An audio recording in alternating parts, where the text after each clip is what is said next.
So anyway, let's get to the podcast. Welcome to Cats with Tin Hats, the first video episode. Today we're going to be talking about Dark Waters, starring Mark Ruffalo, the movie about Teflon and Dupont and how they poison everybody on this fucking planet. Let's get into it. What do you guys think? Honestly, when we first were talking about, like, last week when we said to watch this movie, I don't know why I thought of Flint, Michigan, not Dupont, West Virginia. But fun fact. But it was a good movie. Yeah.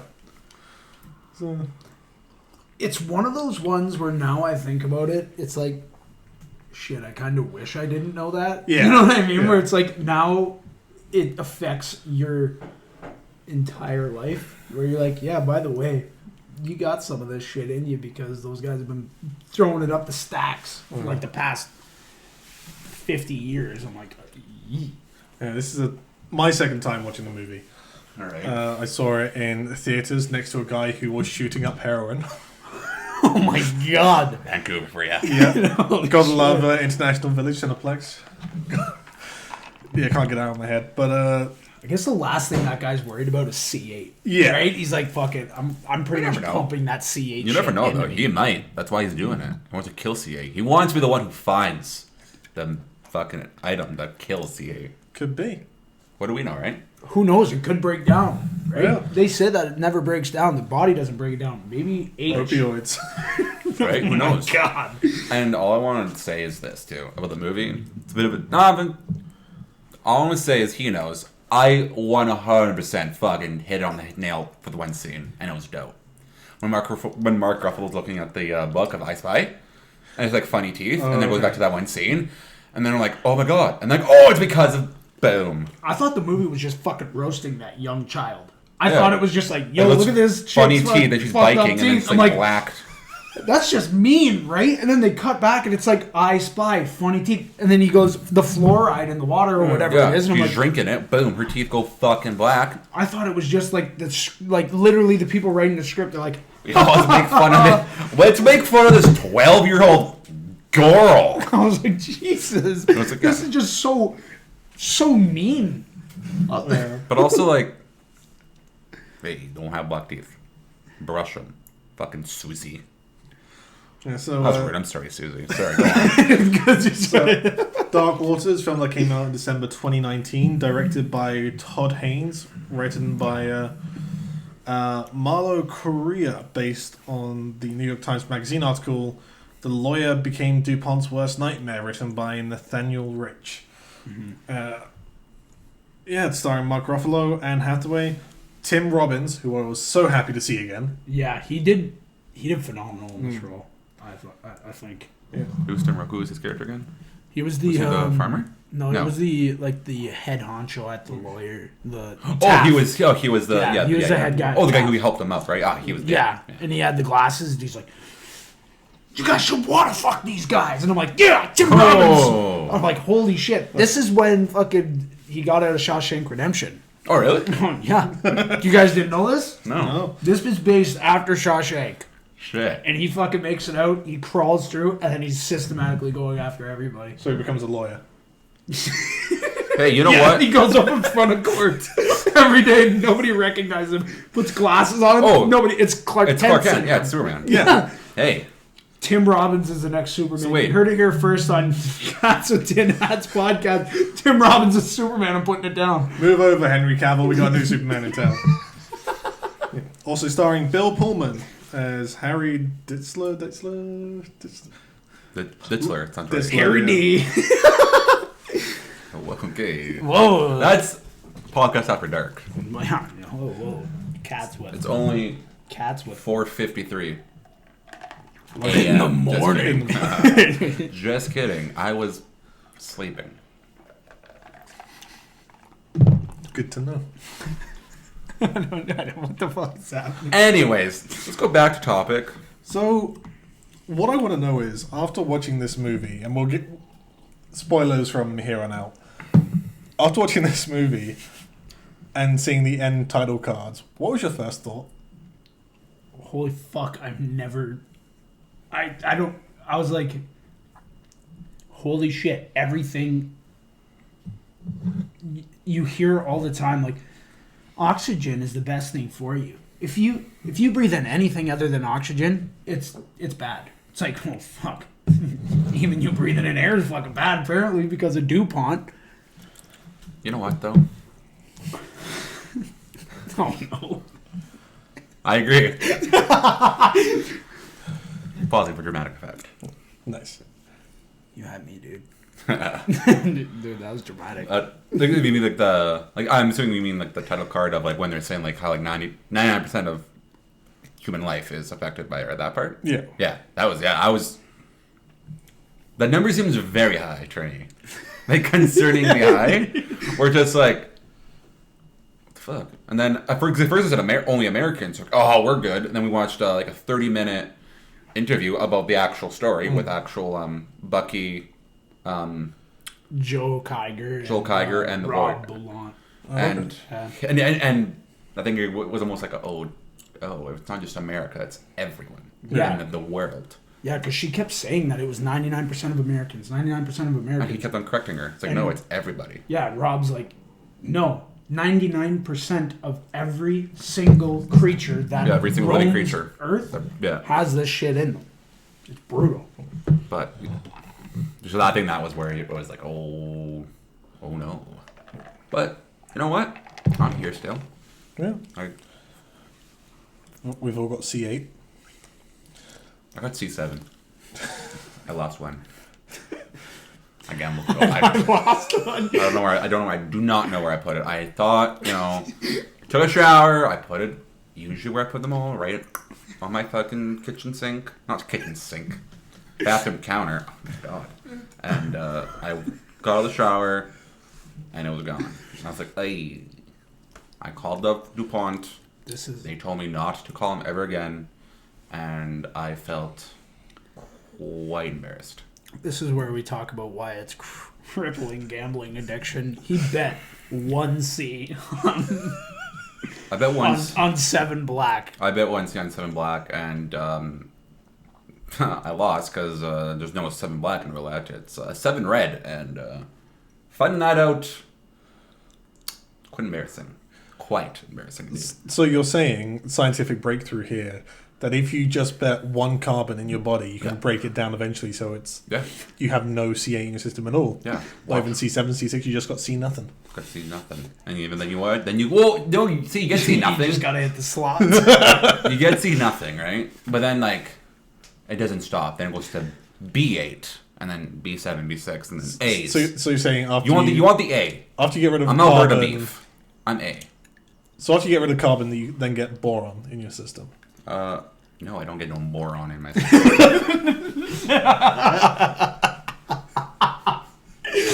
Dear God. So the film opens up. It's a classic camp horror movie. Honestly. Yeah. Yeah, honestly, 100%. You got, what was it, 4 teens going off, 3 teens? Yeah. Going off into... To a lake, or It's 1975 and they're hopping the fence, jumping into a lake, and I'm waiting for fucking Jason Voorhees to come. Or Freddy versus Jason. That's a horror movie just thinking about that movie. But yeah, honestly. Instead of Jason Voorhees or Freddy, we have something even worse. A Dupont worker. Two Dupont workers. And they're just spraying the shit. Oh, yeah.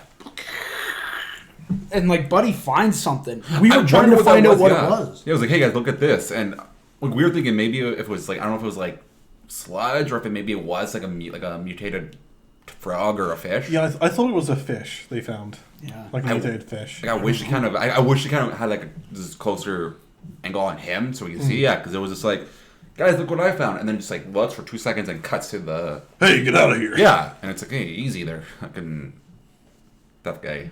Mm-hmm. Right? But, yeah. I know what you mean. Because we were sitting there what is that? There's something about that needs to tie in. Is it Ruffalo as a kid? Is it... Right? That's what we were thinking for a second. Then it was a year later, I was oh, there's Ruffalo. Definitely not as a kid. But still, it was just it was what the heck was that? Felt cheated out. Yeah. Mm-hmm. But, wait, was it just a year later, that time jump? No. Wasn't it 76? 98. Didn't it start 76? No, 98. Yeah. I swear it was 70 some. Or was it there? Because the first one was the 70s. Because the first one was 75, and then it jumps to 98. Okay, well then maybe it was. Because for everybody who doesn't know about Rob, he started out fighting for the big chemical companies. Yeah. He was a huge advocate, like Yeah. trying to get emissions tests and all that stuff. Like in 76, a year after what we open on, they started regulating these. So now Mark Ruffalo is actually fighting. There's 600 what's it? It's like you can't break them down. They're like just forever. They're forever chemicals. Yeah. They call them Yeah. 600 forever Yeah. chemicals. Yeah. And now Ruffalo, after this role, is starting to fight and go up in front of big groups and say, hey, like this is messed.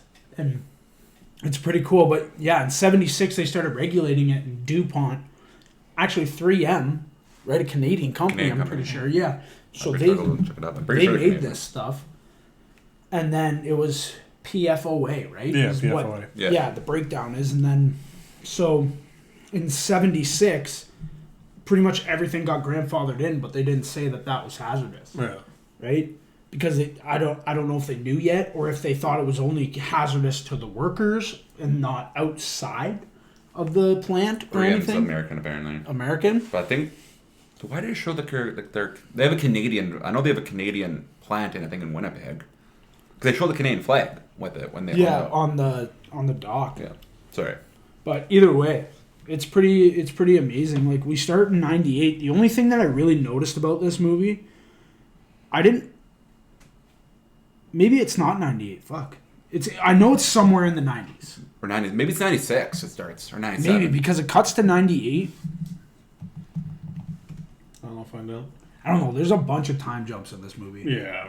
It's like, it's because the case literally took from what he started in 98. He met up with the guy in West Virginia, Tennant there, Wilbur Tennant. He met up with him in 98, and the case, they just settled, like, before the movie came out.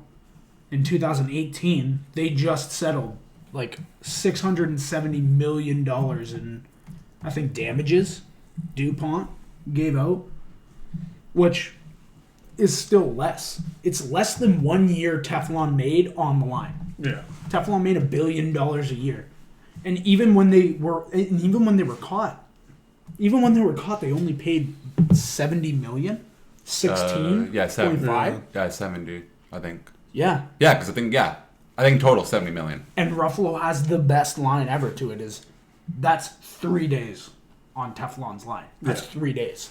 It's like, when you put it in perspective like that, like $70 million to us sounds like a freaking insane amount of money. Yeah. But those guys, it's pocket change. Oh, yeah, those guys. They're the big companies. Yeah, it's 3M again. I don't know. It's saying American, but then on one side saying it's Canadian. Yeah. We'll just say it's one of the two. Yeah. All right. So when we hop into Cincinnati in 1998 from 75. Yep. And then it's 98. But we were watching it, and it's like, it doesn't even look like the 90s. No. No, like, the only thing, it's like, we were watching, and we're like, it's 98. And then a phone booth came by, it's like, oh, there's the 90s. Yeah. The 90s creeped in a little bit there. But even when he's driving to West Virginia, there's a 2006 Honda Civic right behind him. Yeah, It's like stuff like that, where there's brand new cars on the road. And it's like, I didn't see that. yeah, it's like all in the background. It's the weirdest thing. Yeah. Because it was like, there was a couple there where it's like, It's probably just a budget thing, if anything. yeah. Not being able to get off the date of era cars. I don't know. It was just weird. Like, there was a couple times where we saw a couple cars that just weren't from 98. Or, like, weren't from, like... That year, yeah. like that time period. Earlier. It was just kind of weird. But, yeah. I mean, he goes over to his grandma's house, and the grandma's house is literally a timepiece. Oh, absolutely. Just an ancient house with just, like, everything in there that... Very grandma house. Yeah, Yeah. it's like, all right. But then we meet really the guy who got in touch with him and started this entire thing was Wilbur Tennant, if I'm not wrong. Yeah. But he he came to him. He had videos of like the stuff that was happening. He was a farmer. He was like a cow farmer, and all of his cows died. 190 cows just dropped dead. And then we get like, it's insane. We get the scene where he's like, he literally starts pulling stuff out of his freezers. I'm like, okay, starting of a serial killer movie. Yeah. Like he's just pulling out. Honestly. And then all of a sudden I'm just like, it's a tumor. I don't know why, but he's just There's a giant tumor in his a tumor, gallbladder, and then the teeth, and then a bunch of, I think, pictures. Yeah, Yeah. like a bunch And of videos, pictures. too. And the videos of all the cows and Yeah. stuff. And like it's one thing seeing them in the movie. I don't know if they use the real videos, but like we watched that documentary and the real videos, they're frightening. Like he has close-ups of the water and there's foam in the water, like white foam. Yeah. It's weird. If you guys ever had like, you know the crack filler, like the house crack filler where you spray it? That's what it looks like on top of the water. It's insane. Yeah. Wow. It's wild. Yeah. 'Cause I think I got the number of people who are in that town who are Affected. yeah. So in the town they poisoned over 70,000 local people. Wow. Yeah. 70,000. What did they say? 90. So 70,000 and like 69,000 got tested Yeah. for it. It was the largest blood sample they've ever had, Yeah. or at that time. I think it was in 2002. Again, this spans over this. This Still went happening, on huh? from like 90. yeah, honestly, 98 to 2000.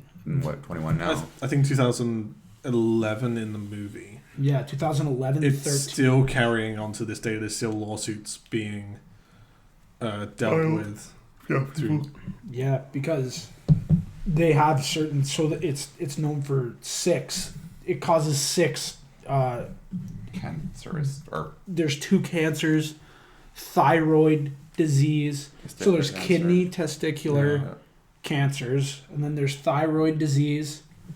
I don't know what it is, but either way, there was 6 found that were directly from the use of PFOA or C8, whatever one it caused it. It's insane, man. But 98 is where we start this journey for years and years of conspiracy and hiding and lying and conniving and cheating and whatever you want to call it. Pretty much just deceiving the public and putting them in danger. Yeah, I'd say a good comparison for this movie and the way it's structured and paced out would be Zodiac, which we talked about last week. What do you mean by? Because both of them are like situations taking years to go over. Oh. There's so much to take into Yeah. that account. Even the color grading is That's very what I was similar. thinking. And they both have Mark Ruffalo. And Mark Ruffalo, yeah. But definitely, I did find Zodiac though a lot slower than this. Yeah, well- This movie flew by, I thought. Zodiac was like, hey, like, holy nine. I think Zodiac has an extra 30 minutes as well on top of that. Yeah. Yeah, because Zodiac's almost like 3 hours long, right? Yeah, it's like, I Two- think two- it's 247. yeah. Yeah, that's like something 207. Yeah, that's like 207. Yeah, Yeah. it's something. But you know what I mean? Like, even like Zodiac still felt like very much like, oh my god, like, hurry up, guys. I'm not going to lie, first time I watched this movie, I kind of felt like that. Oh, really? It might have been because there was a guy shooting up heroin next to me. Should ask him some. Yeah, straight up. I'd be terrified. Yeah, so that did take me out the movie the first time. Second time watching it did go a lot quicker, and I wasn't sure if that was just me knowing what was coming and how it was structured. Mm-hmm. And also after watching Zodiac, which was a really slow movie. Yeah, it makes you really appreciate, like, when you sit down, you're like, fuck, 2 hours, okay. And then you watch Zodiac, and then you just appreciate that the movie is 2 hours. Yeah. Yeah. It's like, holy shit, wow, this flew by. Yeah, we're not saying Zodiac's a bad movie, we're just saying Oh, great movie. No, It's honestly, long. go check It's it a out. long Yeah. movie. it's long. It's a long movie, but you know what? Our boy Mark killed both. Mark Ruffalo Yeah. is such an underappreciated. I'd say underappreciated. Underrated, Underrated, is yeah. a good way. Yeah. Underappreciated actor. He's sick. And I was telling Tucker this yesterday. I'm like, he's becoming like my new favorite actor. Like I've seen him and stuff, and now it's like just seeing more and more, like seeing him like, oh, he's in this now. Oh, and then watching him, it's like, oh wow. Have you seen Spotlight yet? No. Oh. I think that's one we should cover on here. Is- It's about the Catholic Church and covering all that. Kidding, Catholic Church people. But I think Mark Ruffalo was robbed of the Oscar that year because Mark Rylance won it for the one he did with Tom Hanks about the Bridge of Spies or something like that. Yeah, and like, isn't he like a spy in Russia or something? Or it's something like he's a spy in Russia, he's a spy in the US, and Tom Hanks has to be his lawyer to get him back to Russia or something like that. Okay. Yeah, no. No, I've never seen that. Mm. Yeah, but we got to check out Spotlight. Yeah. I'll check it out. You know what? It's the same with me. Ruffalo, to me, is... You watch him in any scene. It could be a scene of him walking in a door, and it just means something. There's something there. It's like a lot of, people... We went to film school VFS, if you guys don't know. Maybe some of you know, but... When you watch these movies and you actually break them down, it starts to make sense. It's like, well, you start thinking, what's the reason that I pick up a cup? Well, it's because I'm thirsty. But how do you, have you dropped the cup before and you're nervous? It's stuff like that. And I think he plays it just like that, whether he's knowingly doing that or not.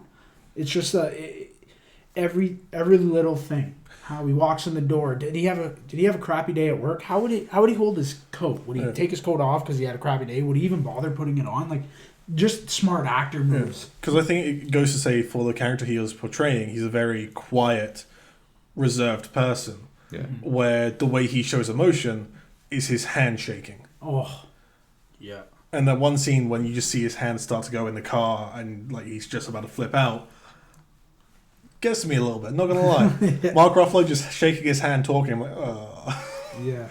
Oh yeah, we thought he maybe was starting to get some of the effects when he was shaking his hand because I did not think he was just angry. He was like, oh my god, no, he's poisoned. Yeah, I thought he would because I was like, you've been out on the farm too much, man. Like you gotta get out of there. Just bottled water. Just bottled water from now on, man. Yeah, Not honestly. even. Blood. No, guys, kidding. Mark, get out here. Bottled water. Gee, that sounds a little fucking Arby Hammer-ish here. Yikers! Sorry, cut that for time, guys. No, I think, again, with his performance, one line that's said very early on in the movie is when Mark Ruffalo's character, Rob Biller, was talking to his grandma. And I think it was about milking the cows, going, yeah, you milk it down to every last drop. You want to make sure that you got every single thing you can. Which, again, is the baseline for his entire character through this movie. Rob Biller, I'm sure the person is as well. I haven't looked too far into him. But what they were showing is he makes sure that no stone is unturned. When he gets given discovery and he's just swamped in paperwork, he goes through every single piece of paper that was given to him. Everything he needs to know. And throughout his performance, he makes sure he takes on everything. Observing the room, he takes in everything. When he's talking to people, he makes sure he reads them and takes in everything. And even though he doesn't show anything in his performance, he's not doing some grandiose gesture or anything like that. You can just see him and know he is absorbing every little bit of information that's given to him. Honestly. I'm like, while watching that movie, I'm so proud of him. Like, I'm so proud of the actual guy for actually, because Dupont gave all those files just because they were hoping that he wouldn't read some of them. Yeah, it's corporate fuck you. Yeah, and it's like, here's all the files, you can read them if you want, and they're secretly hoping that you're going to be fucking lazy to not find the evidence. And he fucking sat down, organized all of them, and I was like, I'm like, yeah, fuck, we're done here. Yeah. If I was a lawyer, not a chance. I'd be like, fuck, all right, hey, look at the time, shit, time for me to go home. But fuck, it just shows, if something is that near and dear to you and you devote your time to it, nothing can be fucking... Yeah. It's an amazing story. Yeah. It really is. Did anybody clock Phil Donnelly in this movie? The guy who plays Phil Donnelly? He's from Titanic. You know who I'm talking about? Buddy that he meets up. Oh, yeah. From DuPont? See, I don't know him from Titanic. I know him from Legends of Tomorrow. Oh, he's okay. Firestorm. I thought of him in Titanic. Yeah. And I was like, every time I saw him just rubbing the clock before it went down. I was like, and like Kate Winslet like, Thomas! Whatever. Fuck. I don't know. Hey, it's alright. Yeah. Again, I'd say a great performance by him playing a disgusting dirtbag. Yeah, honestly. And then when fucking Ruffalo just gives him an earful at that, he's like, ah, and he's like, you're gonna do this here? Out of my face. I'm like, oh, I don't. Fuck you, hick. First you kill Jack Dawson, then you fucking lay this shit on me? I'm pissed. Kill Leo. But, anyway. Back onto the movie. Jesus, we're flying all over the place here. Yeah. It's alright. There's so much to cover with this one. Honestly. Like from performance. Luckily, talking about the Dupont conspiracy and the shit they would go into, it goes hand in hand with the movie, so we don't have to worry about that. So yeah, so anyway, they did. So when they went back to the farm, they did he got Dupont to come, and they did like a study, and they called it was the flies. The flies were cited as the problem, the fly control. Yeah. That was what was supposed to be wrong with the cows, to kill 190 cows. Seems like a little. Yeah, you can hear it in the line. It's like a line in the movie where he's like, yeah, they called it fly control. They called it like 3 different other things, but drinking straight out of the stream where they were literally dumping tubs of this stuff into the water. Yeah. It's insane. Now we know the truth. Or do we? No, we do. We do. But there's a shot in this like whole part here where this cow, unfortunately, Wilbur has to shoot this cow and kill it. Yeah. And Ruffalo gets freaked out, and Wilbur tells him, go get in the truck, and he sits in the truck. And then when he gets out of the truck, and it's an above shot, we were talking about this with Zodiac on part 1 or 2, but there's a shot where where the Zodiac's in the cab, and it's an above shot, and they're driving through the town in the cab. That, to me, as soon as I saw this, I got that vibe, too, where it was an above shot over top of him, and, like, it showed Wilbur there with the cow and him walking up to it. It was an amazing shot. And it showed, like, the ground. Even the ground at this farm looked messed up. Yeah. Like, in the movie. It just didn't look No, it didn't look healthy. alive. Yeah. It looked like it was like there was stuff getting pumped into it. Yeah. But yeah, and then of course, gotta throw the John Denver in there. You had to throw it. Had to throw it. You can't say this movie's based in West Virginia without hearing John Denver's fucking song. And that's what we said too. I'm like, we're like, you need to play it, Clint. You gotta play it. And then they played it.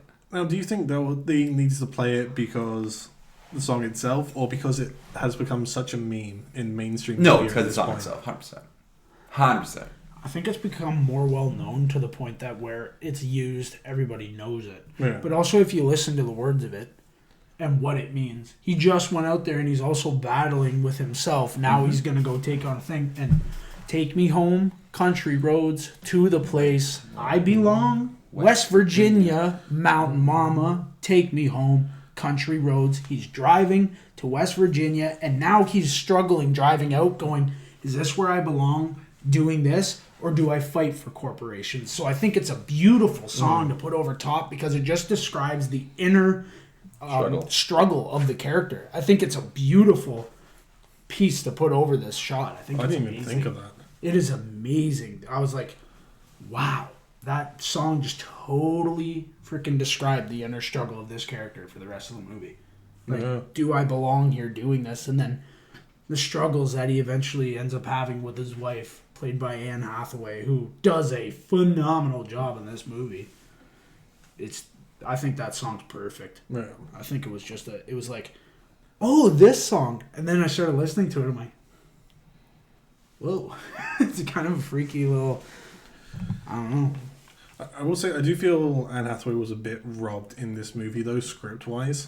Yeah. Because I don't think she had the time to grow to that point where we see a relationship deteriorating. I feel it was a little bit rushed. Yeah, I know what you mean. Where I feel as in Zodiac, they didn't have the big explosive moments with him and his wife. Whereas in this one, it's just all explosive, but none of the little intricacies of it. Yeah. And I feel like when you're missing one, it makes her come off a little bit bitchy. I think I know what you mean, where it's like, in Zodiac, there's a build-up. You can see that, he's starting to get a little more into it, and she's like, oh, what the heck? But you can feel the tension in it. Yeah. And then it's like, the tension, and there's no big blow-ups. No. But, like you said, in this movie, it seems like it's out of nowhere. Yeah, like you need the blow-ups, but because you need to spend so much time focused on Dupont and Teflon and the farmland, what's going on there, you don't have time to build on that relationship and this pressure it's putting on there.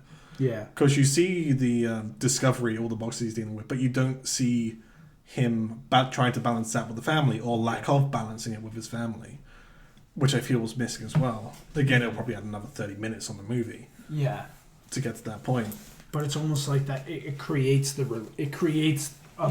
better understanding of the relationship where it was at that point. Yeah, and I would love to have seen that build. And I know Anne Hathaway, she did an amazing job, but I think if this was incorporated in it for her, it would have just it would have created a much stronger character for her to play around with. Yeah. Mm-hmm.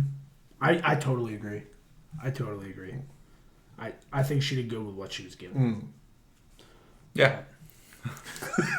I agree. Yeah. No, yeah. I wish she had more lines. Yeah, like I said, more. The bed. Like you said, she does come across bitchy, but it's like, why? And it's like, come on, guys, another 10 minutes.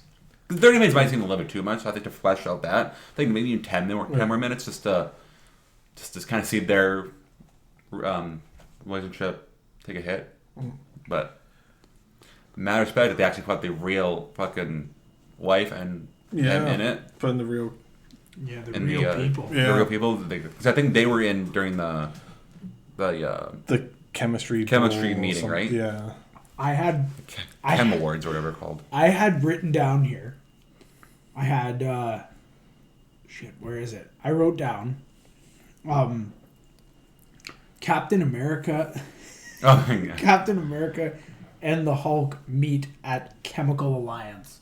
Just because I'm thinking, like, you know what? They're both affected by chemicals. They both are created.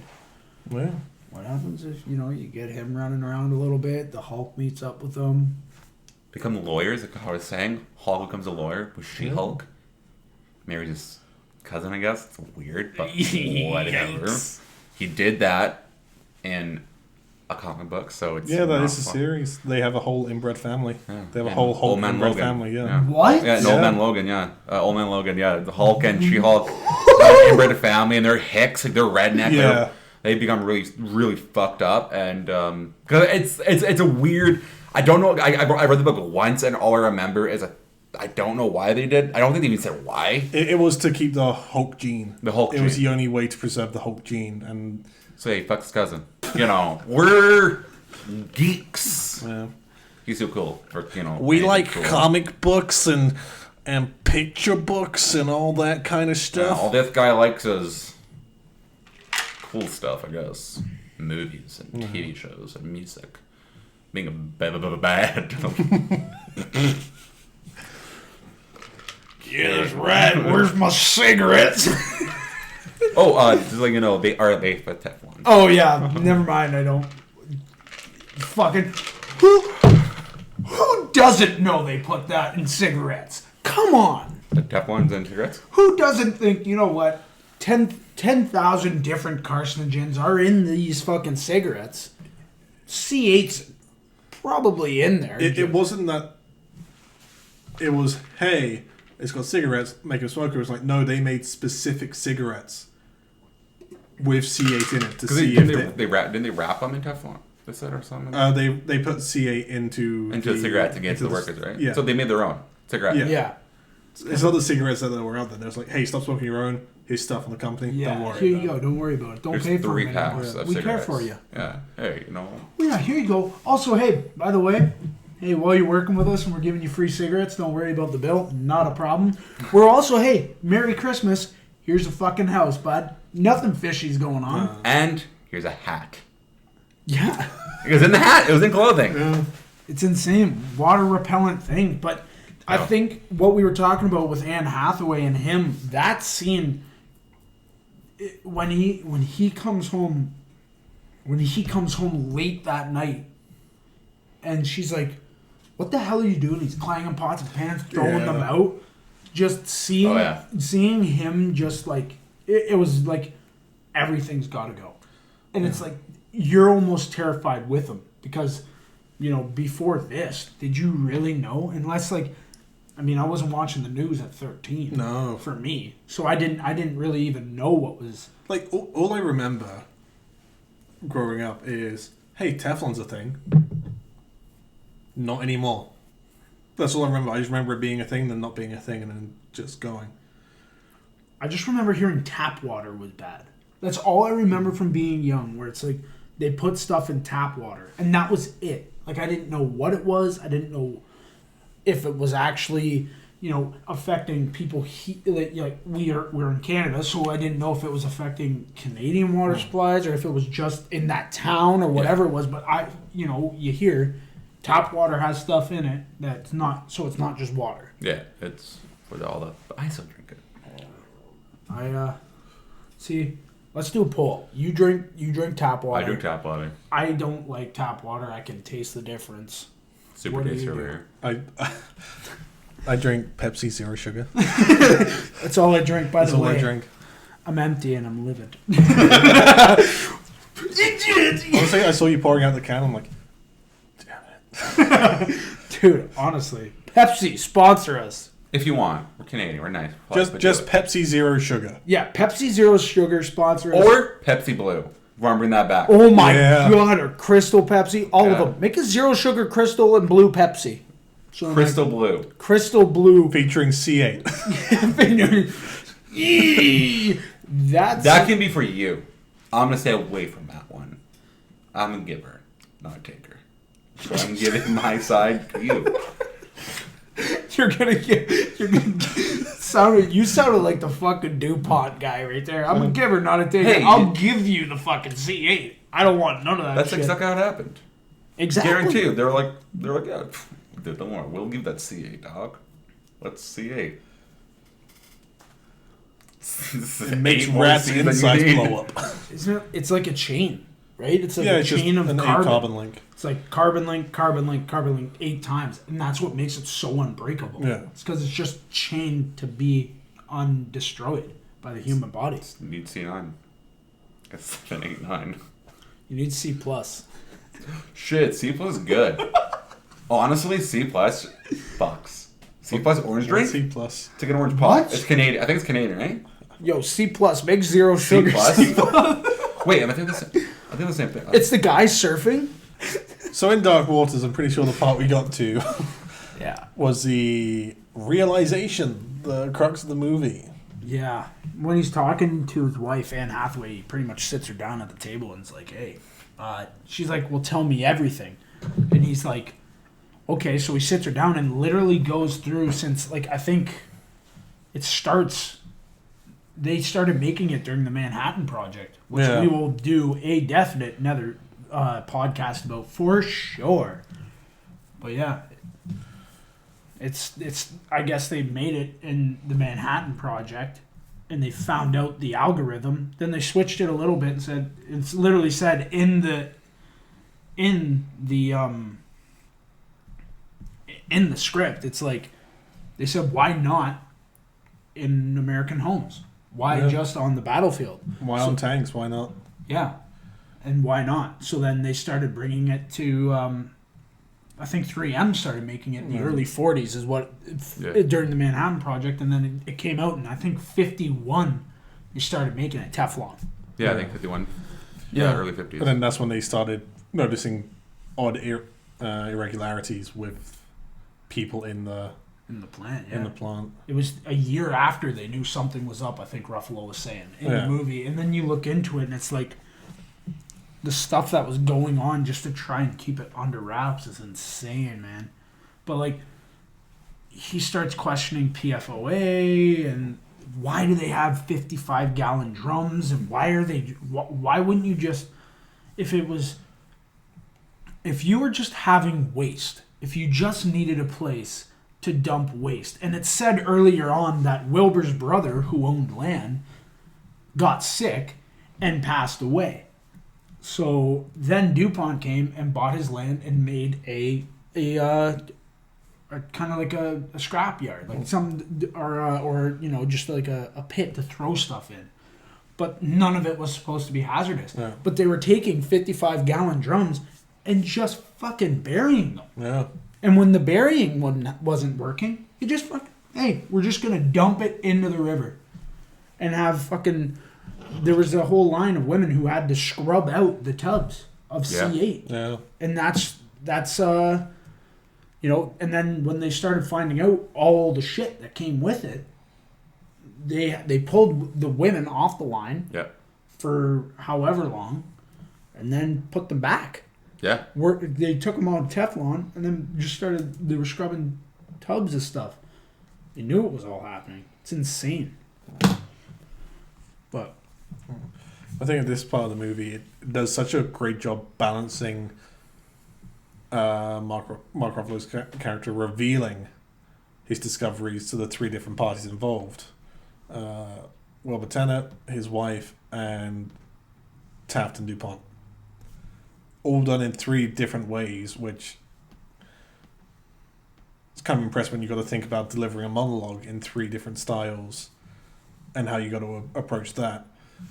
But also seeing the different responses you get. You got the wife who thinks you're going insane. You've got the farmer who is treated as insane and he's finally getting the truth delivered to him. And then you got to tell your boss, whose client is the biggest chemicals company in the world, saying, yeah, he's poisoning an entire town, if not the entire world.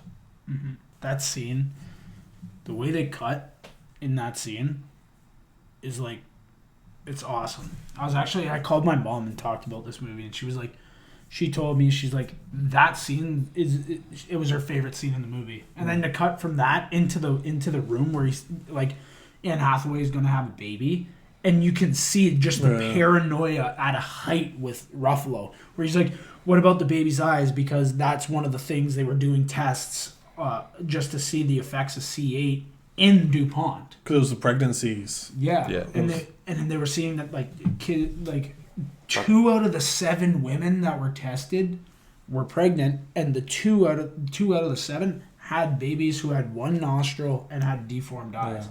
So I think Ruffalo was he was in such a state of paranoia, and his whole life was consumed by this, at that point, conspiracy theory, that he was so worried about his child. He was so worried about the common stuff in his household. They were poisoning them. Like, everything was being poisoned. It's unbelievable. They laced the cigarettes. 62, 1 year after Teflon launched, and DuPont knew. They burnt it. They sent it up the stacks. 63. They started burning it. They packed it in drums. They buried it. And then when they ran out of space, started burying it. And the farmer's brother, Wilbur, was the guy digging the holes for them. Yeah. And he got sick and died, and they bought the land. Yeah. And then started dumping it into the river. My question is, why did DuPont keep the files? I think, if I'm correct, it's like a legal thing. You have to do it for taxes. And I don't know. I very well could be wrong, but I think it's.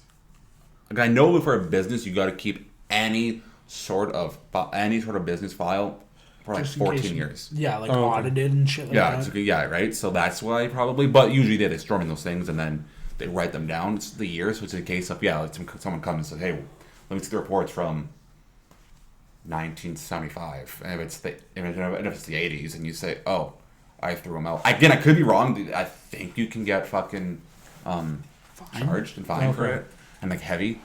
I very well could be wrong, but I think that's why they would. But very well, I also could be talking on my ass. Yeah. And the weirdest part about this whole thing is they were running tests. They ran tests on rats. They ran tests on monkeys. And everything came back with the same stuff. Organs were ballooning, they were developing cancers, or the others that were found to be connected with this chemical. And they didn't stop. They lied. And then they went out and systematically found more people who would lie for them. Yeah. That's the most insane part, because now we're talking about conspiracies. That's what this show's about. And the main question you'll hear a lot of people ask is, how many people had to be involved to keep it quiet? Yeah. How many people? In this case, a lot. Yeah.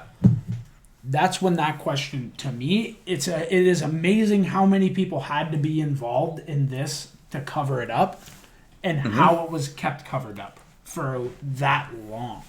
Yeah, I think everybody who worked at probably Dupont was who knew the risk, and I guarantee you it was, here's a bunch of money, don't say anything, or you say anything, you're on, right? Because was in Dupont, like they said, I think Dupont was a place to go work, right, in that town, right? Yeah, that was the number one employer, right? So in West Virginia, it probably wouldn't be too hard to be like, they get fired, and then why'd you let go? Differences, and then the company might say, well, no, we don't want you because,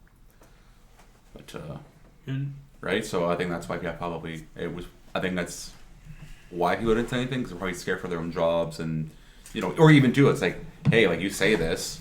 You might not be just screwing yourself. You might be screwing your kids, your kids' kids, right? For getting a job at Dupont or whatever, right? And so, yeah, like with Bucky Bailey's mom, she asked Dupont.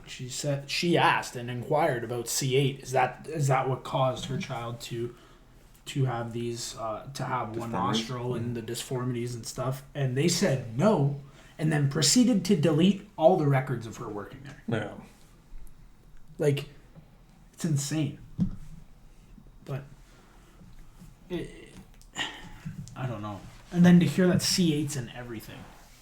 Like, even the stuff, like, you go out, you get a cheeseburger, and the wrapping is C8. Yeah. You pop a bag of popcorn. Do you even fucking watch the movie? You're like, hey, guys, let's watch the new Mark Ruffalo flick. I'll throw the popcorn in. Imagine you just hammered 2 bags of microwavable popcorn and you're hearing that, like, this shit's on it. Oh, you're out of my body. And then, it can't be broken down. Shit. Yeah. Once it's in your system, it's in your system. You can't get rid of it. Oh, my God. Yeah. Oh, my gosh. And then I forget what year it's in because we're doing so many time jumps. But then fucking Ruffalo, after all this stuff, a great scene between everybody, he decides that he has so much stuff. He's like, you know what, guys? Screw it.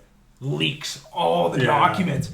And there he is, walking through town, just smiling and tip-tapping his toes through the hallway. I'm like, fucking right, Mark. You know what? That's right.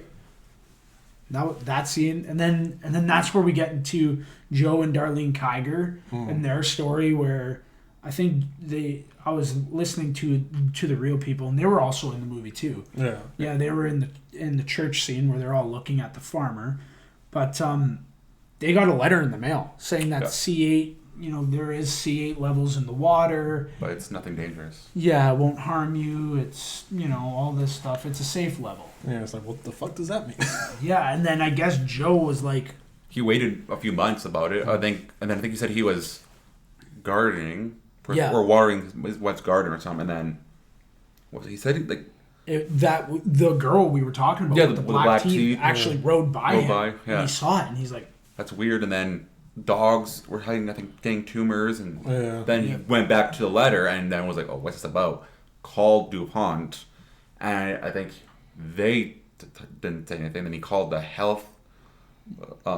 He called like the EPA, and then they were everybody. And he said that they were, I think it was the EPA or like the health thing of the government, or whatever, was really rude to him, and then I think that's when he got really like, okay, this is something's here. And that's when he contacted Rob. Yeah, and like even in the documentary we watched, he's like, when he called Dupont, he got off the phone, and Darlene Kiger said to him, like, she's like, oh, what did they say? And he said, I just got fed the biggest line of bullshit I've ever heard in my entire life.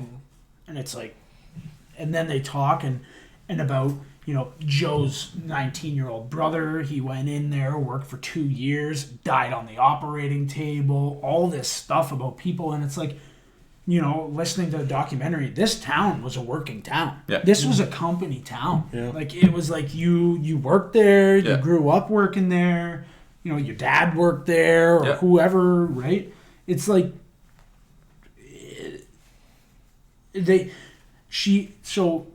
Darlene was married to a chemist at Dupont, right? Yeah. She was married Yeah. before Joe. He was a chemist at Dupont, and they used to gift them tons of stuff. And then he'd be sick for weeks, and every guy in Teflon or everybody who worked there called it the Teflon flu. Yeah. They were sick for weeks Oh, on we end. got weeks, and then we got the Teflon flu. Like, oh no. Yeah. Then after having 2 kids, she wasn't able to have a third because of it. Yeah. Oh. And then that's the scene where you were saying his hand's shaking on the car Yeah. ride home. Oh yeah. Yeah. That was, I thought he was, something was up. And I was like, oh, wow. And then, we start getting into, the multiple court cases and the tries to get into court and civil suits. Yeah, because it was, because I think it was just for damages, wasn't it? because it was when he took it to his firm Mm-hmm. because they had a month to decide whether or not they wanted to act on it. Yeah. Because I think it was after that month they couldn't take any legal action towards DuPont. Wasn't it a year? Yeah, but the letter was They had a sent month. Yeah. 11 months when the news started coming out, Yeah. just to cover their bases. Like, get it done now. After a year, we're fine. There's so much sneaky shit that goes on. Yeah. You know what I mean? Like he's like, to some it may look like they're trying to disclose information, but all they're really trying to do is they just started the clock. Yeah. It's like, wow. And then that scene to me, Tim Robbins shows up. He just shows up in that scene. Not that he hasn't been playing that role the whole time. He's really been doing well. Yeah. But in that scene, when he gets fired up, slams his fist on the table, and sets everybody in that room straight, I thought it was just phenomenal. I thought he was wild in that scene. I thought he was great. He knows how to control a room. Honestly, like it was just enough. Yeah. It wasn't too much. It wasn't, it didn't feel like he needed a bit more there. It was just enough to show you, you know what? These guys don't care. But it's just as bad if you enable them, to allow them Yeah. to feel that way. To even defend them. Honestly. Sorry. But no, like, I think it's just amazing. And the one line is that you should want to screw these guys. Yeah. Like, you should want them to never be able to work again. Like, this is disgusting. Yeah. To me, it seems like an act of terrorism, personally. Yeah. But, yeah. Oh, and then, so they said, so it's one part to a billion is what was in the well, is what they were saying was the Legal the limit. safe. That's what DuPont set as their hazardous limit. It was times that by 6, Yeah. is what they were saying. Times it by 6. Not a billion. No. No, So, 6 parts per billion. so if Oh. you have a billion tank, Yeah. one part of the billion tank would be C8, which would be their safe level. Yeah. Now take that one part and times it by 6. That's how much was actually in there, and that was their whole thing going into court, right? Yeah. And then all of a sudden they have a brand new doctor, brand new scientist, and all of a sudden everything's changed and all that shit. Yeah, because what did the level was changed to? Like the legal I forget. level. While you're trying to find that, this scene with where Wilbur, he is there with his wife and she's pushing him in the wheelchair. Talk about heartbreaking. Yeah. Oh yeah. The actor who plays Wilbur is phenomenal. He honestly is. He's been in a ton of stuff. Bill Camp. Yeah, he is really, really putting on a show in this movie. He's really doing well. But there's a shot where they're sitting there, and Ruffalo is taking a sip of water from the water fountain, and they're like, and he's like, I wouldn't drink that if I were you. And he sees him, he's like, oh my God, there. And then Ruffalo has to leave the scene. And if you watch, the camera dollies, and you see them to the water fountain. I was like, oh my God, what a shot. What an amazing shot. It was awesome. But, God, when they get in and, what's his name? Bill Pullman? He's just fucking eating it up. Oh, that's all that's in there? Oh, yeah, drink up. It's a party. Yeah, anybody want a drink? I was laughing. I was like, dear God. But, yeah, it was crazy. And then you see them on TV and, like, you know, seeing the old school filters put over the shots is really cool, and them talking, and you can see that people were pretty pissed off in the background with signs and stuff. Yeah, and then you get into the montage of the news, where, you know, you have everybody talking about Teflon. You use it to cook your food, and then, you know, all that stuff. You use it to repel water, like all this news stuff, and even to cover up the Teflon pans, like. Yeah, the pans are good. We're going to initiate a new healthy eating regime and stuff like that, trying to counteract it. It's like... And still, they still used it. And even when they were caught, even to now, it only got taken out of products in 2013. 2013. Because when they got caught with it, they had a decade long. I think it was 2005 they got caught. They had till 2015 to phase out C8. So it's really still only 6 years. They fully out. They took it right, like they started taking it out a little more, and then they created a new product. They called it Zeflon. Gen X is what they called it, and created a new company. But anyway, let's get back into the movie. Let's talk about a fucking grand slam. A grand slam of a scene. A grand slam of proving people wrong is when he's sitting down talking to the Dupont guy, and he's like, oh yeah, you see this? Yeah, this paper right here with Dupont on the top. Bam, bam, bam, bam. File after file after file where it's like... Read this, read this, read this. Yeah, and I was like, yeah, you know what? You thought he wouldn't read it, dude? Let's go. But, yeah. I'm trying to think what that process in court is called. Deposition? That's it, deposition. Yeah, so so that scene is him taking deposition of that guy, and he's literally grand slamming that fucking idiot. And I'm gonna edit out the past 5 minutes and try to figure that. Absolutely, and that too. So he's grand slamming him in his deposition. It's unbelievable, and then he has the shakes and he's hopping in his car, and I wrote down in the notes casino car because he is like struggling to turn that key because he is like, oh my God, I'm going to blow up. Yeah, I'm going to be De Niro in a second. Because that's another thing to mention about this court case. So many incidents were happening to people against DuPont with the house on fire. Yeah. With people being followed and stuff like that. And it's unclear if it's people from DuPont or it's workers who need that as a livelihood and they're just trying to get back because they're pissed off. I think a bit of both. Yeah. But you got the head lawyer going in his car. It's like after the biggest deposition, he's like, "Am I gonna die?" Yeah. Because didn't you see a guy in the parking garage too? Yeah, that was freaky. But again, I'm not sure if that was him actually seeing a guy, or if that was his paranoia acting up. I think that was the Zodiac killer.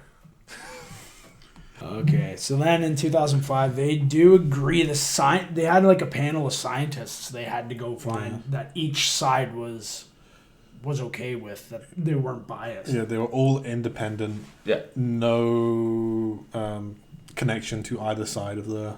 no affiliation with anyone. Civil case. Because it was a civil lawsuit at this point. Yeah, it's in 2005, and then 69,000, like we were saying, 69,000 people got tested for this. Yeah. And I think, what did they say? 97% came back with, like, this stuff is in their blood. Yeah. And they're affected by it. 3,000, I have it written down. There was, like, 3,500 235 people in the class already have the diseases. Yeah.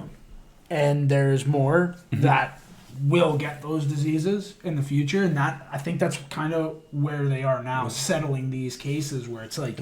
Did you write down how long it took for them to get that information back?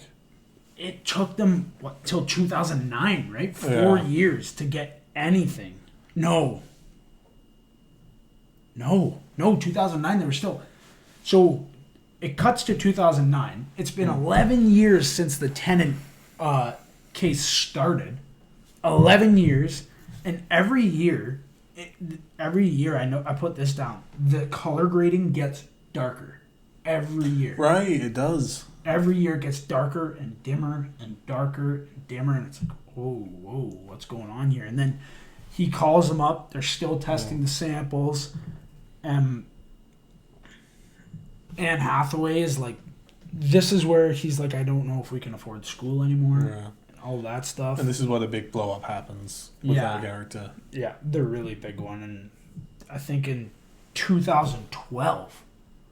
So they tested it in, 2005, 69,000 people got tested, which was the biggest quantity they had seen. And in 2012, they found that it was linked to 6 types of diseases. 2012, that's how long it took them.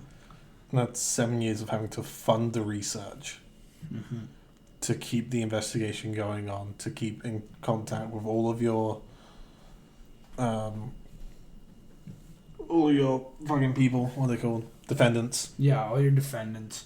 And then paying legal stuff. Like at the end, you're seeing like, he's talking to Tim Robbins and he's like, what are they doing? And he's like, can't you see that this is exactly what they want? They want us to give up because they're pushing us to spend more money that we don't have on this case, and they want us, and then bam, that's his episode. It's in 2011, so a year before what we were just talking about. He drops in the office, and like they call it a TIA.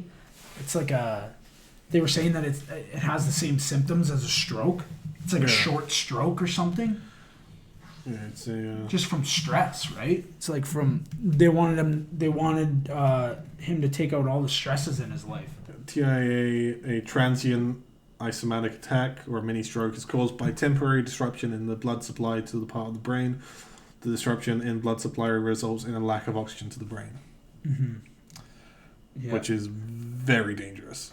Yeah, and so you get this amazing scene with Tim Robbins and Anne Hathaway in this hospital hallway, and she pretty much describes Rob's life, where he had moved 10 times before senior year in high school, and just how he has the kindest heart, where he would go out of his way and work as hard as he has for a small town farmer who there was injustice there, and he knew it, and he would help him. Yeah. And that's just the type of guy that Rob is, you know, and it's proven to even now how hard he's working, and you know I think I looked it up. I think he's represented 70 or something. We'll get into it later. Right. But anyway, now we're in 2012. We get the results back from the blood tests. 6 types of diseases have been linked to the Dupont C-8, and like we said before, 3,535 people in the class had already had some of these diseases, and many more were going to get them either way from C8. Yeah. And to me, it was just heartbreaking.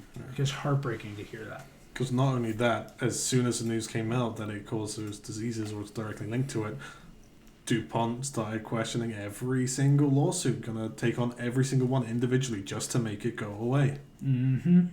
Yeah.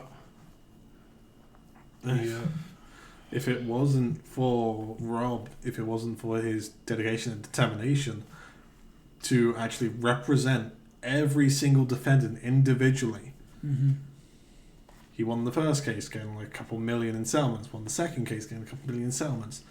And then they decided to drop every single one and settle for the entire 3,000 or so cases. Yeah, so Rob won a jury award of $1.6 million. That was the first one. And then in the second, $5.6 million. And then in the third, $12.5 million. And then they settled for the $670 or something, right?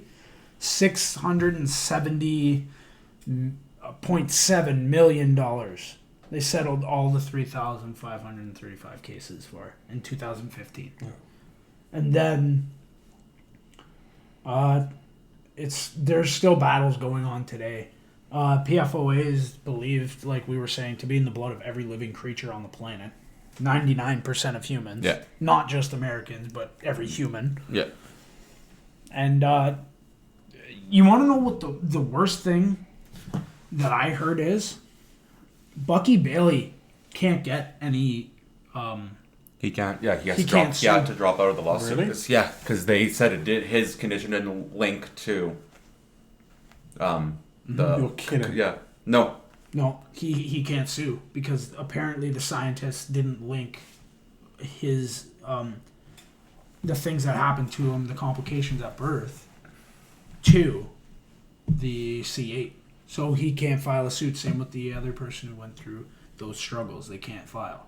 Joe Kiger actually didn't file because he was afraid that him taking the money would take him away from further findings. So he's like, I don't want to sue now because I also want to see further findings what actually happened so that we can get these guys if they know more. Because if he settles in court, then he can't keep fighting, which I think is an honorable fight. Yeah. And you know what? Joe Kiger and you know, Bucky Bailey and you know, Darlene Kiger and everybody, Jim Tennant are just... They're all in this movie. And it's heartbreaking because it's like, you know, you look at everybody in that. Bucky Bailey's mom has thyroid disease now because of working there. And I think, if I'm not wrong. Yeah. Pretty sure what he said, yeah. Yeah, and he's gone through 30 surgeries. Yeah, well, over 30 surgeries just to... Yeah. I think that does go to what Wilbur Tennant was saying, I think, near the start of this movie, where it's like, it's not about the money. It's never been about the money. It's making these pricks be accountable for the shit they've done. Yeah. And I think that's what this movie is also trying to drill home. It's not trying to get the money for the damages. It's making sure that they don't do shit like this again, or at least they become accountable for it, which they're not still. No. They're not accountable for any of the shit they've done. Nope. That's what happens when you're a $1 billion company. Yeah, you just don't fucking care. No, because you don't care. Because it's just like, okay, how much money is that? 70 million? Yeah, we make $1 billion a year. Oh, 70 million is 3 days. Yeah. That's nothing to them, right? Or they don't like having to spend that, but it's like, hey, whatever. I think it goes to saying, like, there's a documentary that won Sundance Film, a couple awards at the Sundance Film Festival. It's called The Devil We Know. It's all about this stuff. It's all about the fight and what happened there and all that stuff. It's insane, man. 7,000 tons of PFOA was dumped into that non-hazardous, quotations, landfill. They knew that people were drinking it in the water as early as the 80s, and it was causing cancer. They knew that as early as the early 80s. They were conducting tests. They weren't telling people the side effects. Bernie Riley, one of the in-house lawyers, sent multiple emails saying that, in particular, one of the emails, they talked about how he knows, talking about Rob, about the C-8 being in the water and killing the cows. So fuck him.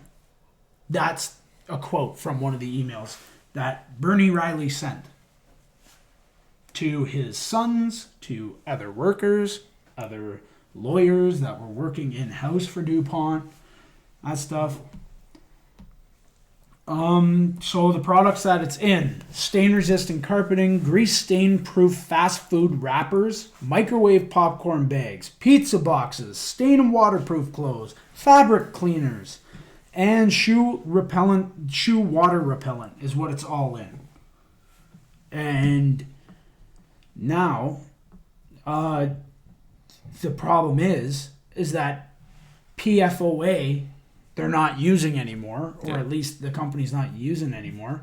But 3M is still using PFOS. It's used in Scotchgard. So now, at the beginning, they were looking more into PFOS instead of PFOA until all the stuff started coming out.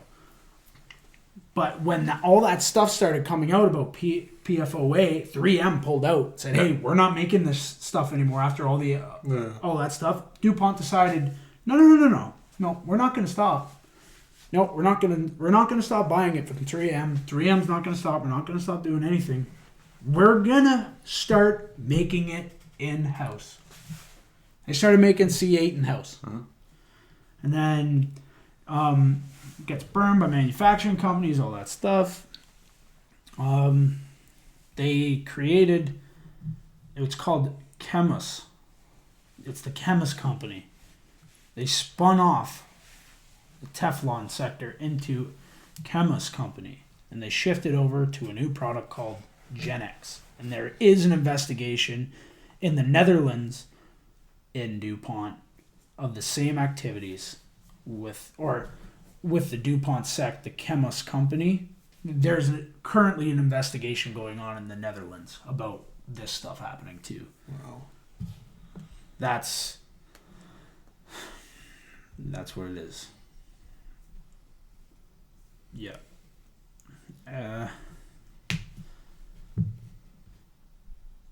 Even one, it's crazy.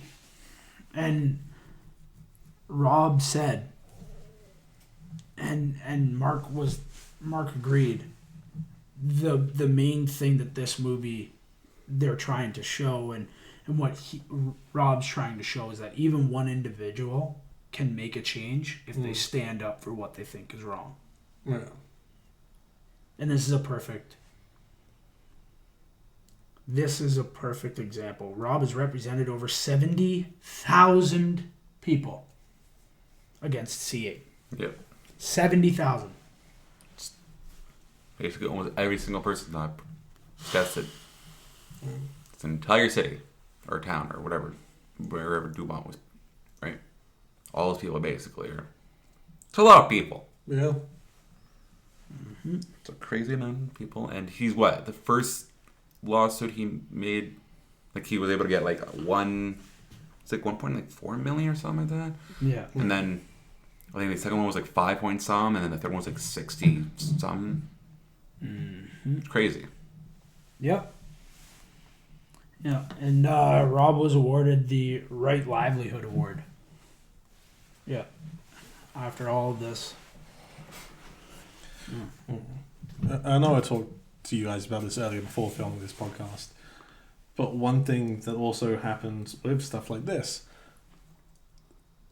the whole hiding chemicals in the water and all that, and then when you think about conspiracy theories about chemtrails being up in the air and down again, after watching this and hearing all the shit that happened, I wouldn't be surprised if they're doing it. Honestly. It would not surprise me. The classic thing they say with conspiracy theories is the greatest thing they could ever do is, you say it, they use it in religion too. The greatest thing the devil ever did was convince you that he didn't exist. Yeah. Is the saying. But it works the same way with conspiracy theories. The greatest thing they ever did was make you feel like if you're talking about conspiracy theories, you're crazy. Yeah. The greatest thing they ever did. Because they can hide everything and call it a conspiracy theory and people think it's fake right off the bat. Yeah. But thanks to people like Rob Billett, he took this conspiracy theory, looked into it, and brought it out as a conspiracy. Mm-hmm. Even him, it took a while for him to. Yeah. He didn't do it right away, right? He thought the farmer guy was William Tennant or Wilbur. Wilbur Tennant. Thought he was crazy at first. He was like, who's this guy, right? And then he always said, I spoke to your grandma, and then he's like, okay, like let's see what this is about. Yeah. And then it's insane. So do we end it? Yeah. Take this point as a place to end it. Right, well, that has been Dark Waters and looking at Dupont, Teflon, and C8. Thanks for watching Cats with Tin Hats. I'm Oliver. I'm Wyatt. And I'm Tucker. Thanks for listening. Meow. We also need to... Hey, champ. I know things are changing, but if you want a little bit of normalcy, you should click up here. Watch a couple more videos. Or subscribe to make sure that you can see more. Also, check out our social media in the description. And leave a comment if you want to talk. We're always here to talk. See you next time.